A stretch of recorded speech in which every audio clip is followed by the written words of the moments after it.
I was born in Brooklyn, New York. I went to yeshivas, which were religious schools. So a lot of my training in music was very intensive music training, even in grade school. This was in the early 40s. And in the early 40s, Israel had not been created yet.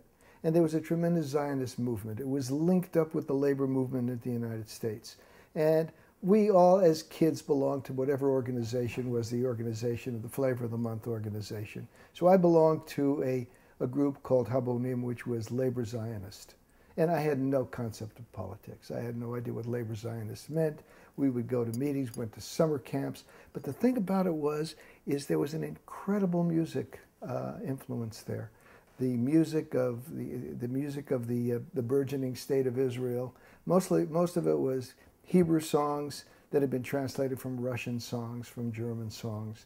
And there was a wealth of worldwide folk music in that whole education. And in school, we sang the songs in choirs. We learned choral arrangements. At summer camps, we went and we learned all of these songs. We sang them in sing-offs with each other. And so I had an education in music that was very different from everybody else around me. It was folk music, but more than folk music, it was music that had message and meaning. I remember singing songs like, last night I had the strangest dream, and there once was a Union Maid. I started picking up Burl Ives albums. I picked up Pete Seeger records. And then I started to drift towards that music as I got into high school. Naturally, the logical place to drift, because of the people that I was interfacing with, was Greenwich Village. And Greenwich Village was where that music was. And when I was in high school, I would sneak up to Greenwich Village, and we were, I guess you're part of a circuit, you're part of a society of people that know when things are happening. And we would hear that there would be a concert. The concerts were held at midnight in the little theaters in Greenwich Village. I remember one in particular was the Circle in the Square Theater in Greenwich Village. They would have plays, Eugene O'Neill play, just regular. They were off Broadway, the theaters in Greenwich Village. The play would end, the audience would go home, and then they'd clean up the theater, and then at midnight they would have concerts with folk singers. And that was my first exposure to the folk music of the broader world. And that was my first experience in the village, and that's where I started to meet people. And that's where I first saw Pete Seeger. That's where I first saw artists like Oscar Brand. That's where I first saw Josh White. It's where I first saw Will Geer used to do performances. Will Holt, I heard the music of Kurt Weill. Will Holt used to sing that music. Just the incredible bunch of people. And every now and then some folks that would come by that would just blow my mind. I saw groups. I saw some of the groups of people that were maybe a half a generation ahead of me. People like the Tarriers.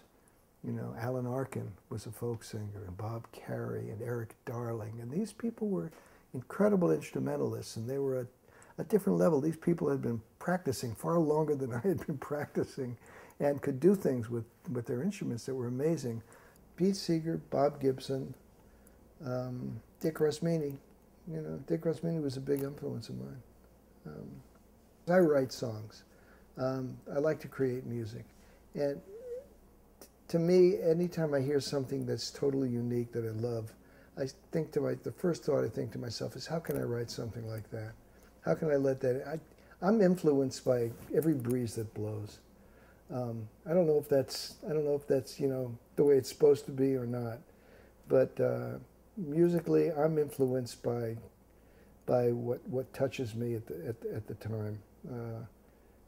I hear a great song and I'm influenced by it. I think I can do something like that. I don't know how else to say it as far as people go. Musically, I can name 100 people that influence me. Leonard Bernstein influences me. The first time I heard the music from West Side Story, the first thing I did was pick up a copy of the score and look at those chord changes and some of those things. I'd never heard chord changes like that, and try to figure out how I could work them into folk songs, and then come to the realization over and over that no matter what I write, it's going to end up sounding like a folk song, you know.